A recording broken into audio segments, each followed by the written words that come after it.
எனது வாழ்க்கையிலும் உங்களது வாழ்க்கையிலும் இறைவன் ஒரு கஷ்டமான காலத்தை கடக்கக்கூடிய சூழலை ஏற்படுத்தினால், ஒரு விஷயத்தை கொடுப்பதற்கு இறைவன் தாமதப்படுத்தினால், ஒன்றை புரிந்து கொள்ளுங்கள், அது இறைவனுடைய அருள். அது அந்த கஷ்டமான காலத்திற்கு பிறகோ அந்த தாமதத்திற்கு பிறகோ என்ன கிடைக்கும் என்பதை இறைவன் ஒருவனை அறிந்தவன்.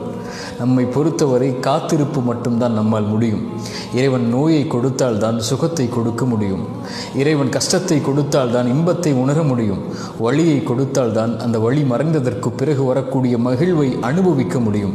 உலகத்தில் இருள் வந்தால் எப்படி வெளிச்சம் வருமோ, அதுபோன்று சிரமங்களும் கஷ்டங்களும் வந்தால்தான் அதற்கு பிறகு வரக்கூடிய நிலைமை இன்பமாக மகிழ்ச்சியாக மாறும்.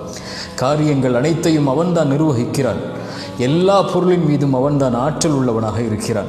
அவனை சார்ந்திருந்து அவன் கொடுக்கக்கூடிய விஷயத்தை கஷ்டத்திற்கு பிறகு காத்திருந்து பெற்றுக்கொண்டால், அதைவிட உலகத்தில் பெறக்கூடிய வெகுமதி எதுவும் இருக்க முடியாது.